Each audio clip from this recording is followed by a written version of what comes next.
Galactic. Be Hero. Unite. Dianos has 2 skills.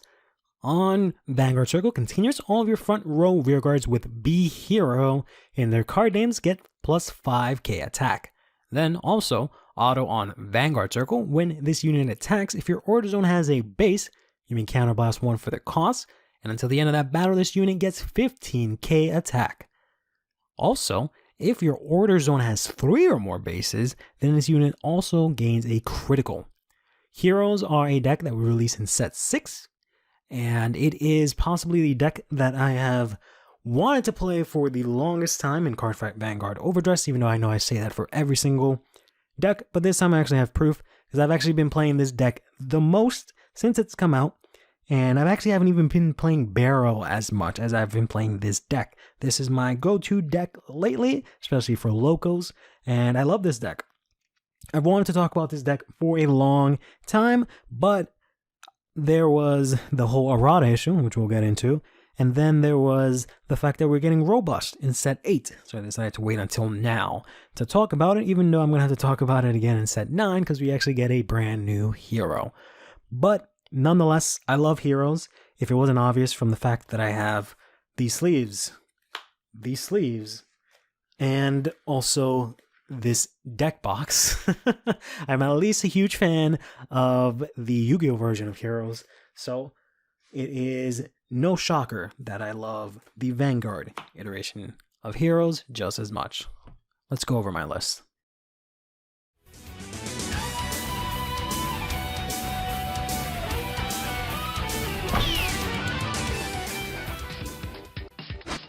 Galactic B heroes are mainly known for 2 things. They're known for being able to have 4 attacks by swapping out rear guards in 1 column to get an additional 4th attack, and also in just being really tanky.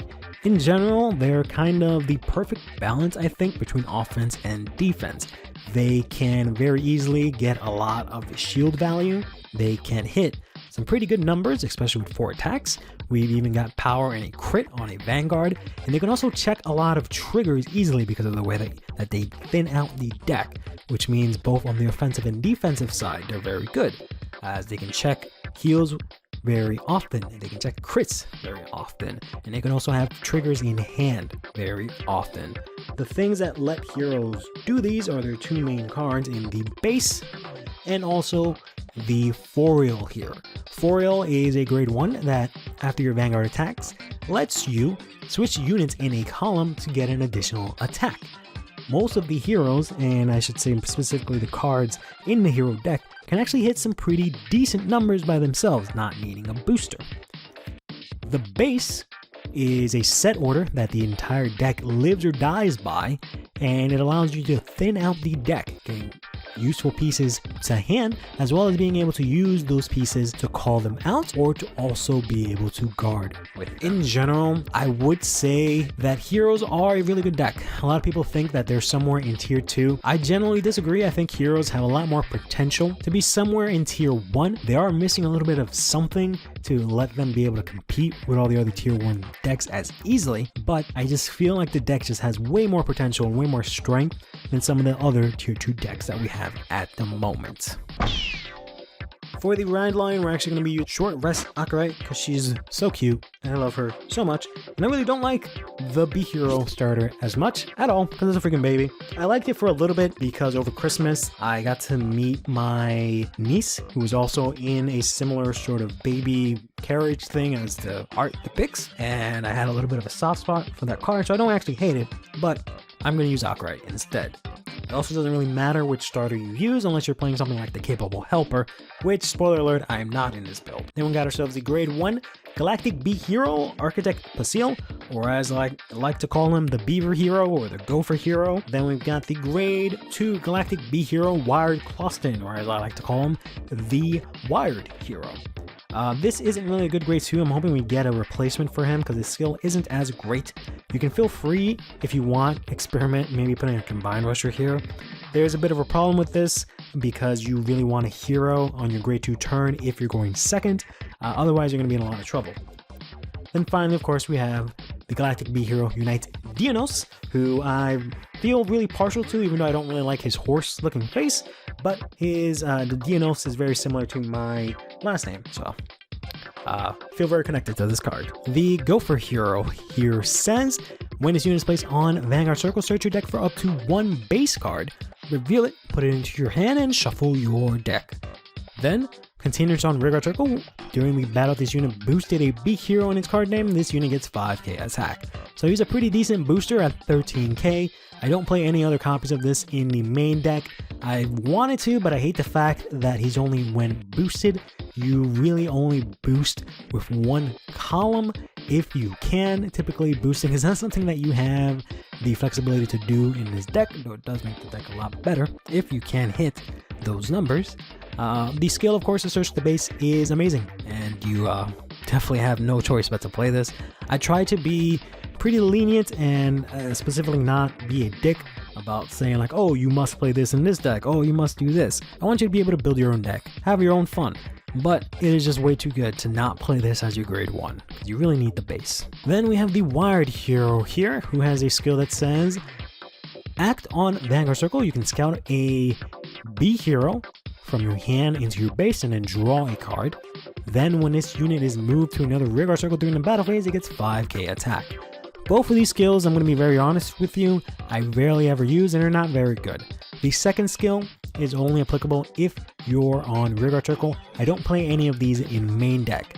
The problem being is that him getting 5k does make him equivalent to a lot of our other beaters, but if you ever get into a situation where there's only a column of these, that means that your first attack is not going to be as strong as it could be, as opposed to a column of combined rushers, so on and so forth. So he is a little clunky to use sometimes.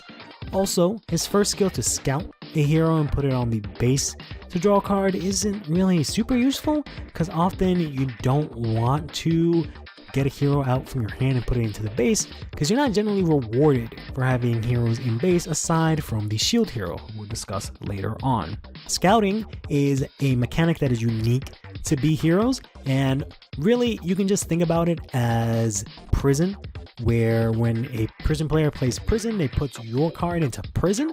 Instead, hero players put their own cards into the order zone.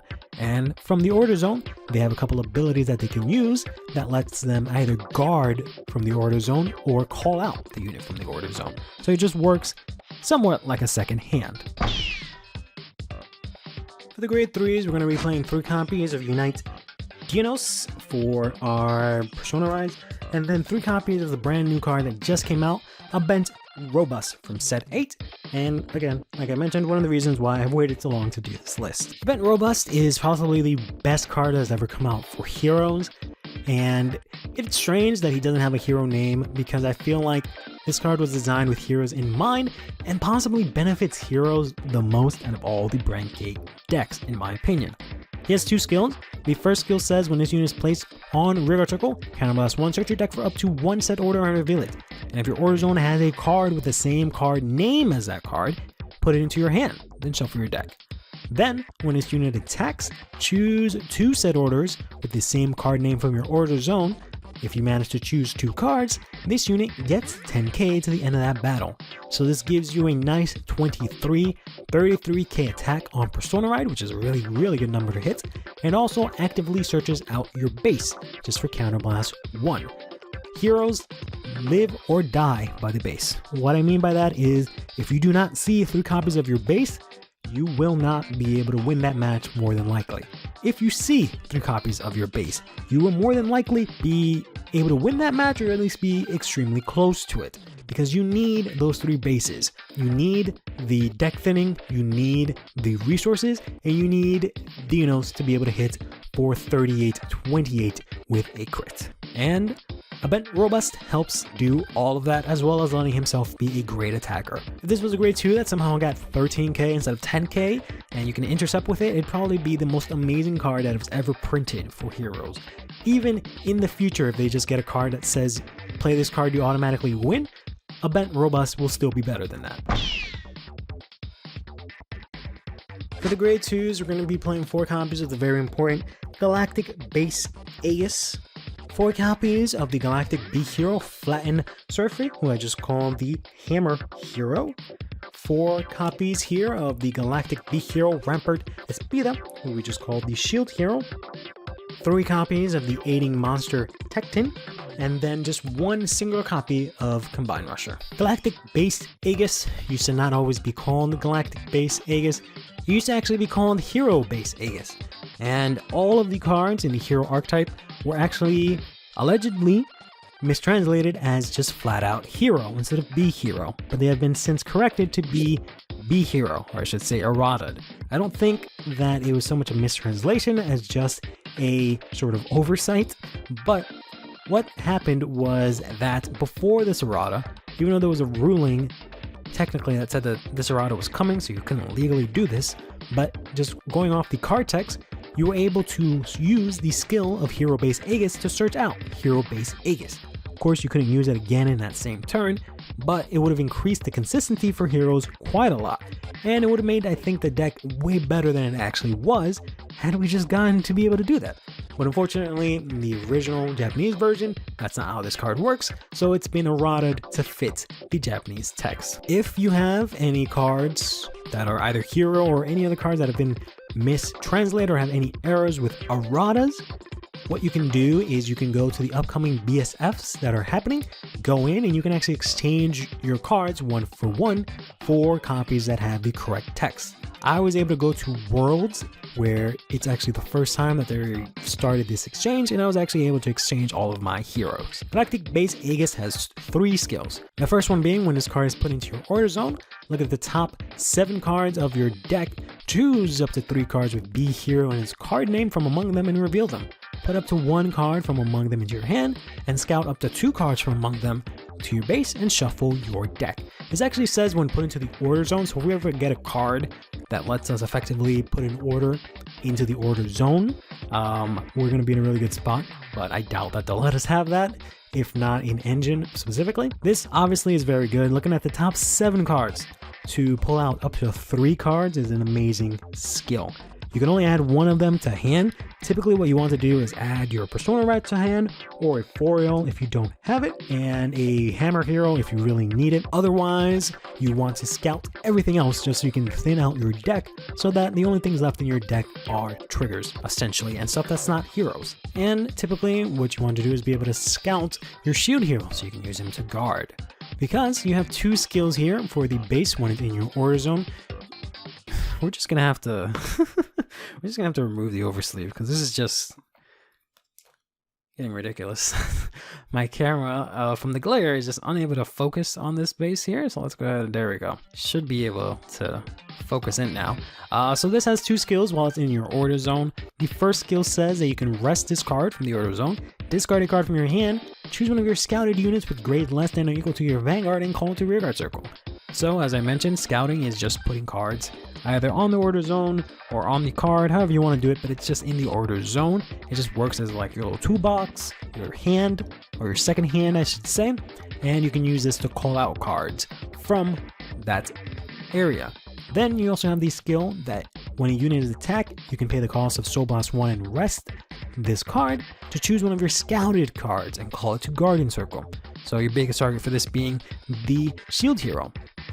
This also very easily lets you, again, have the order zone act as a second hand that you can use to guard, but more importantly, since it's not actually your hand, you can very easily get around a lot of guard restricts that say when you were to call 2 or more cards from hand, because you're not calling anything from hand. So both of these skills are very warranted. The first skill, not as useful just yet until we get a new hero in set 9. I believe it's Galactic B Hero Bold Source or something like that. I've just been calling him Legendary Hero 0 or Legendary Reploid Hero 0 because there's no way you're going to tell me he doesn't look like Mega Man 0. But he has 2 amazing skills that, from the top of my head, I think he gets 10k if you have a base or 2, which, you know, makes him hit good numbers. He also has the ability that when he's discarded for the effect of your base, you can counterblast 1, call him out, and then put a card from your drop and scout it into your base, which is going to be amazing. But we'll talk about more about that in set 9. You want to make sure you activate as many bases as you can per turn, and you want to make sure you have 3 of them, because you have to have 3 of these for Dianos to be able to hit his crit and be very threatening. And you want to make sure you activate as many of these so you can thin out the deck, hit your triggers, and also have all the heroes you need for your multi-attack. I'm not joking when I say this, but you will live or die depending on how many copies of this base you see throughout the game and whether or not you're actually able to activate at least 3 of them. A few things to mention here is during your stand phase, when you're standing up on your units, you actually stand your bases as well if you rest them from their 2 skills. However, if you, for example, use the skill to call out a card from the base, you will not be able to use that same base to guard. You basically use your bases collectively. That is to say, if I have the 3 bases activated here and I rest one of them, it doesn't matter which one scouted which hero, you treat that area collectively. Then you can rest it to pull out any card, either to rearguard circle or any card to guard with. It doesn't matter again which one of these you use to get the base. I used to think that it was tied. Each scout or each base had its own scouted heroes, but it just works collectively. Likewise, if you rest 1, you can rest 2 at the same time, so on and so forth. But if you have none that are standing, you can't activate the skill. So if you rest all 3 of them in order to get units, you're not going to be able to guard next turn because you're not going to be able to stand any of these cards until the beginning of your next turn. So just keep that in mind. Next up, we have the shield hero here. When this card is scouted, you can so charge 1. Or I shouldn't say you can, you automatically, mandatorily so charge 1. Then when this card is put into the Guardian Circle, if you have a base and you have a Vanguard with B hero in his card name, this card gets 10k shield, making it a 15k shield, which means that you can very effectively guard a lot of attacks with 1 card. Having this guy get 10k shield instead of 5k shield makes him so strong and so useful. When we get Bold Source, we can actually use this very effectively to constantly recycle Shield Hero and use him in order to be able to guard consistently.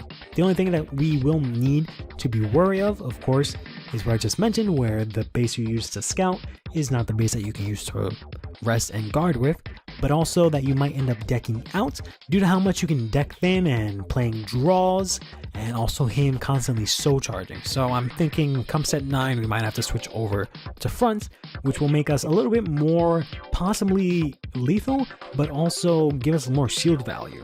But more importantly, make sure we don't deck out. Next we have the hammer hero here, who says when this unit is placed on rearguard circle, counterblast 1, choose one of your opponent's front row rear guards in the same column as this unit and retire it. Then during your turn, if you have a base in your order zone, this unit gets 5k. Combined with Dianos' 5k buff to your front row heroes, she could swing in for 20k or 30k on Persona Ride, which are really solid numbers to hit. And I do wish she did a little bit more. She's probably the hero that's going to get replaced in the future once we get more heroes, but right now she gives you the option of having a really good solid attack and also being able to retire. This 5k buff is also active on turn 2 if you need to rush with her as well, or if you, for example, want to attack into a Shadow Army token or something like that. Aiding Monster Tecton here has the skill that when it's discarded from your hand during your turn, look at the top 5 cards of your deck, choose up to 1 set order from among them, reveal it, and put it into your hand. Then you shuffle your deck. As I've mentioned, live and die by the base. This allows you to get the base. Originally, I thought that I was going to play no copies of Tecton. I was originally playing 4 and I thought I would just replace them all with Robust and play 2 copies of the Combined Rusher. I right now only have 3 copies of the Robust. I possibly am planning on playing a 4th, seeing as how, I'm trying to see how 3 copies and 3 copies of the Tecton work, because they both kind of do the same thing. Tecton is a little bit more free and it gives me a little plus from discarding. Of course, the skill can very easily whip because I only play 4 orders. But in general, I think it is more effective right now to use Tecton than it is to use the Combined Rusher. One last thing I'll say about Tecton is that there is the certain situation that comes up where you're going second on your first grade 1 turn, you discard Tecton, and you have 3 skills that activate at this time. You have the skill of Tecton to look at the top 5 cards of your deck, select an order, add it to your hand. You have the skill of the starter to draw a card for going second, and you have the skill of the Gopher hero to add a base to hand. The correct order for this, I believe, is to activate Tecton, then draw a card, then the Gopher Hero. The reason for this is when you activate Tecton, at that point in time, you have 4 bases in your deck, which increases the chances of you getting a base from the top 5. If you go for the Seal first, Pasil, or the Gopher Hero, you'll remove one of those bases from deck and actually only have 3 bases for Tecton to hit, making the chances of Tecton actually hit a lot less likely. Likewise, if you draw a card for more than second, if you have 4 bases left in your deck, you will more likely draw that than when you have 3 bases. So it's more important to use Tecton first, possibly to get a base, then draw to get a base, and then you can use the Gopher Hero, who automatically gives you the base. It's just about trying to get as many bases as you can in hand so that you can definitely hit 3 when you need to. Last card we have here is the Combine Rusher. This was a card that I was very high on and I actually used to play 4 copies of, but now actually we've knocked him down to 1 and we might actually get rid of him completely.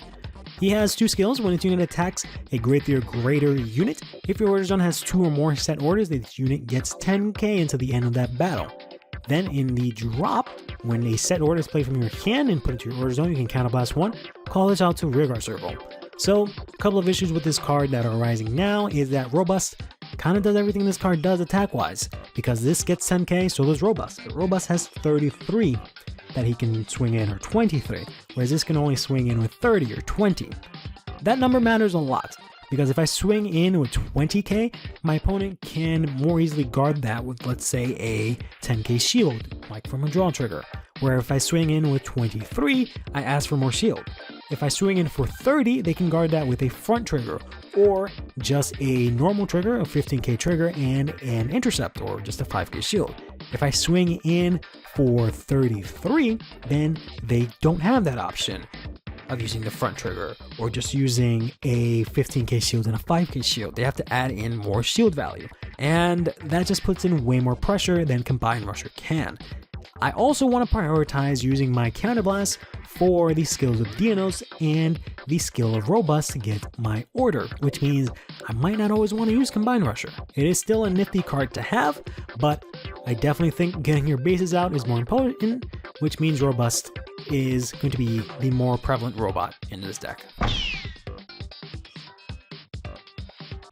Don't have too many grade 1s. We have 4 copies of Galactic B-Hero Forial, or Direct Forial, and then just 4 copies of PGs, 3 unit PGs, 1 Blitz Order. So we're playing 4 copies of Forial because 1, we want to be able to use her skill, but also she's a hero, so she's very easily searchable. We play 4 copies of what I've called the best heroes.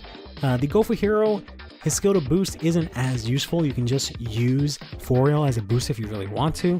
And then Wired Kleisten, he just kind of doesn't hit the numbers that I want him to as consistently as I want him to. Forial has 1 skill. It says back row center rearguard circle. At the end of the battle that your grade 3 unit with B hero and its card name attacked, you can soul blast 1, rest this unit, choose 2 of your rearguards in the same column as each other, and swap their position.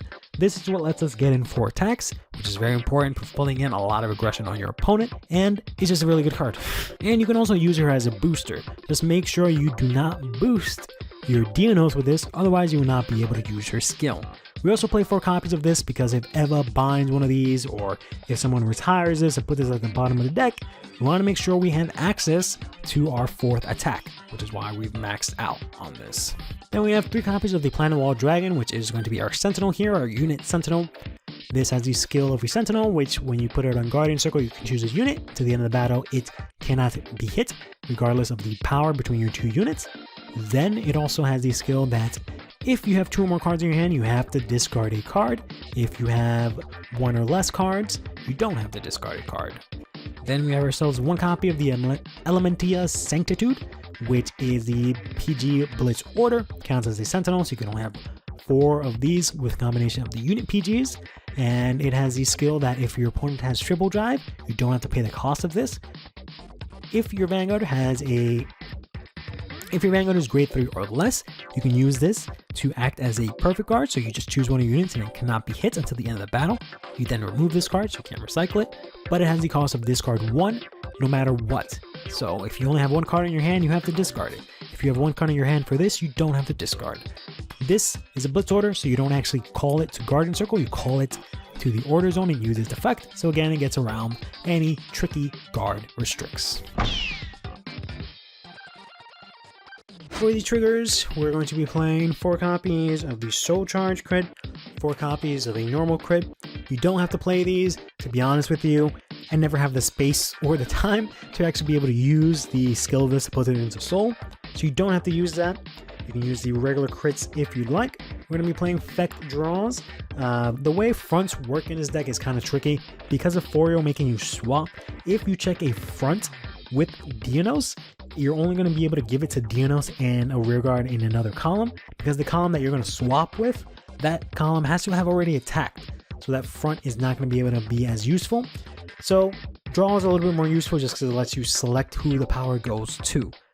I don't think fronts are bad. Like I said, I think we might have to use them because this might lead us to decking out in the future, given all of the deck thinning and Saurus making a cycle shield hero, but we'll see. And I actually play 2 copies of each of the effect heals.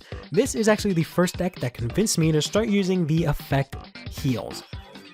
The reason for this is that you can very easily see these heals because you thin out your deck so much that very often you'll be able to get the heal that you need. The way these heals work is that they have 10k base shield, but if you fulfill a specific requirement, they get an additional 15k shield, making them 25 overall. Combined with your Vanguard will be a nice fat 38, which makes guarding so much easier. This one here on the right says if you're guarding from a unit that attacked more than once this turn, you fulfill the requirement. And this one says if the unit has a crit, you fulfill the requirement. This combined with also the shield hero give you really good shield value to get over a lot of annoying targets. This is great for Esper Idea. This is great for the Obscavate. This is great for the Overlord, the Lutetia. This is great for the Youthberg if they still play that one card that gets the crit. This is great for Zorga as well, for the Prison Dragons. The list goes on and on. As I've mentioned, I think in a previous video, I think it's best to use the effect heals, of course, based on the matchup and as everyone says, based on what is more popular in your locals, but on a more general level, it's just whether or not the deck that you're playing can use them effectively, or what I'm trying to say is able to actually get them effectively. Heroes can very easily see their triggers, so I can very easily choose which one of these I want to use. Then finally, we actually play the Elder Breath, which is the Brightgate OT, has the additional skill that doubles the attack and crit of all your front row units to the end of the turn. This OT is notorious for being the strongest out of all of them, and it is possibly the reason why everyone hates OTs the most, because you can do a lot of stupid things. For example, with Gavidia, you can inflict 16 damage on your opponent with this. Unfortunately, you can't do anything too crazy in heroes. The most you can do is make Dianos swing in for 4 crit. And like I said, you can very easily thin out the deck, which means that you more likely see this. However, similar to the fronts, since the swap happens after Dianos attacks, which is after you check a trigger, you're only going to be able to have 2 units that can really benefit from this crit and power buff, but one of them is already attacked. So if that attack is PG'd, you don't get as much, use out of all the other decks that can use this overtrigger.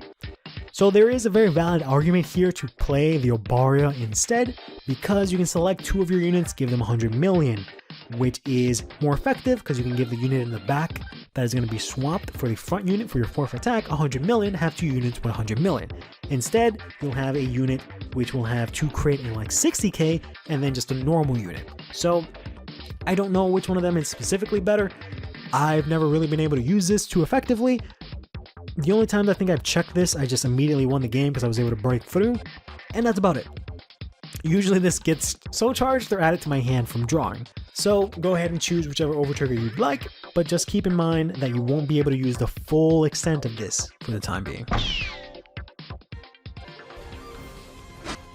Alright, let's go ahead and do a quick little sample play here. This is our starting hand. It looks pretty decent. What you want for your starting hand is really, honestly, these 3. If you get these 3 in your hand, this is golden. You need the 4-rail to be able to get your 4th attack.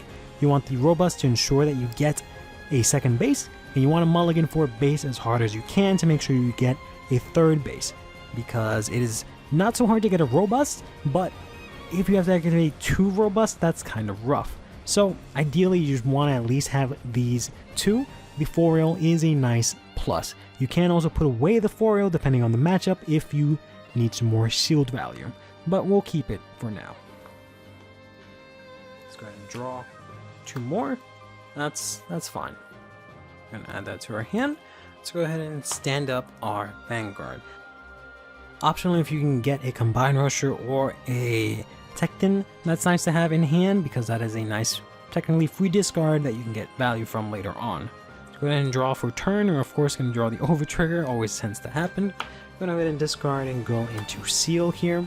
As I mentioned, if this was the Tecton and I was going second, I would activate the Tecton, then the starter, then the Seal here.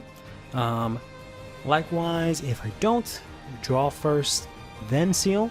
In this situation, we just use Seal because we are going first, so we can add a base from our deck into our hand. Add that to hand. Let's go ahead and pass turn here. We'll take 1 damage. Nice crit. Go ahead and draw for turn here. This is a bit of a tricky one. I guess we will honestly maybe discard the over trigger. Probably wouldn't do that usually, but we'll do that here. We can go ahead and activate the base now that we're in grade 2. And we can actually go ahead and look at the top 7 cards of our deck here and add any heroes. So we add only 2 of these here. I think it's always best to hit as many as you can to just thin out the deck. Of course, no, you have the option to just hit 1 or none. You can only add 1 of these to your hand, and Shield Hero does the best on base. So we'll put him there. We'll still charge 1 for the skill. We'll use the Persona Ride, unfortunately. You can also swap out the one that I have in hand in order to draw a card and then soul charge again if you'd like. You don't necessarily have to do that. I don't find the skill too useful, but it's an option that you can do. You can usually be a little more aggressive, swing in with your flattened Surly. Typically, I don't like to rush in with the 4-rail. I wish we had a couple more grade 1s that I could play around with. But typically it's just the, hammer hero, but I like to usually just keep her and just swing in and wait until our big turn here. We're going to get a crit, which is very nice. In general, you don't want to take a lot of damage because you can have one of your bases go into the damage zone. In this situation, that's not the worst case in the world because of the fact that we have a base and a way to get another base already, but we really don't want to take a lot of damage here. So we just guard as much as we possibly can here, just to make sure that we don't end up losing our base. So we're going to discard, ride into Dianos, look at the top 5, see if we get a base. I can guarantee you we will not, because Tecton will whiff more often than not. So now that we're on grade 3, we can go ahead and play out the Robust, use his skill to counterblast 1, search out a base for us here, which we can then go ahead and play in order to look at the top 7 cards from our deck. I hope you guys love shuffling because you have to shuffle so much for this deck. We are going to hit 1. We're going to add that to our hand. There we go. We don't really have the best here, so we can just go ahead and swing and swing.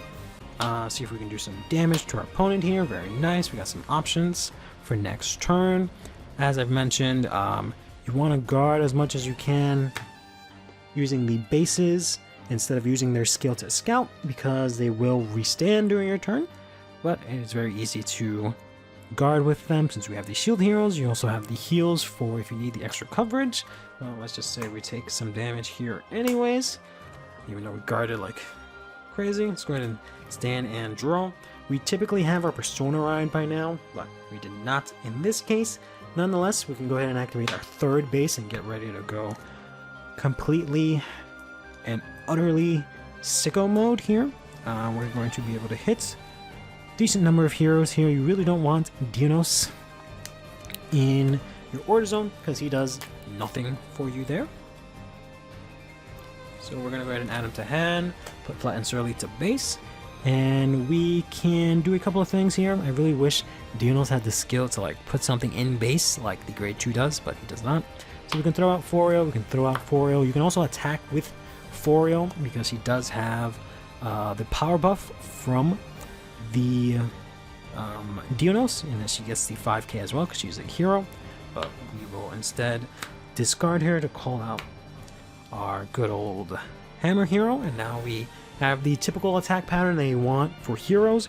Very important that you get a booster, because this hits for a really good number. If you can't get it, it's fine, but being able to hit 2838 is amazing.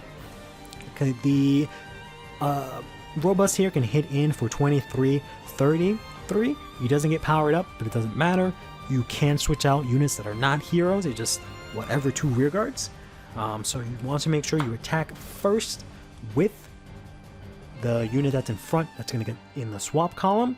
It doesn't really matter too much. Typically, you want to swap into an intercept if you can, just in case you need the extra shield value. So we'll attack with the robust first here. Then we're going to attack with our Dianos. Use the skill here to counterblast 1, get plus 15. Since we have our 3 bases, we're also going to get a crit here.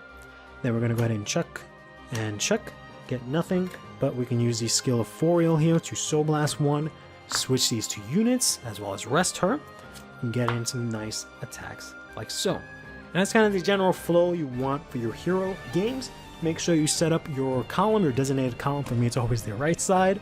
The designated swap column, as well as just your designated extra attack column, which is usually possibly the one you put triggers on, depending on what's on this side. And just make sure you can go into your persona ride and just keep doing this, rinse and repeat. The only other things I would say to be aware of is that you will end up having really long games, especially with something like Eva that can draw out the game and guard a lot of your attacks. So I think the robust will make things a little bit easier for you because you hit a little slightly better of a number. But in general, be prepared for some long games and a lot of shuffling. You may also deck out if the game goes for too long, so try to end things out as quick as you can because you do deck thin like crazy. That'll do it for the video today on heroes. Hope this helped you guys out. I really love heroes a lot. Like I said, I've been playing the deck a lot. I do think that in general they need just a little bit more in order to be a little bit stronger. I don't know what it is per se. The robust is a nice touch. The bold source would also be nice, but they just possibly need maybe a replacement for the base or something that replaces the hammer hero, and that'll really push them to a point where they're going to be really good. And I see a lot of potential in this deck. Let me know what you thought in the comments down below, and until next time, take care of yourself, play Vanguard, and have yourself a damn good one.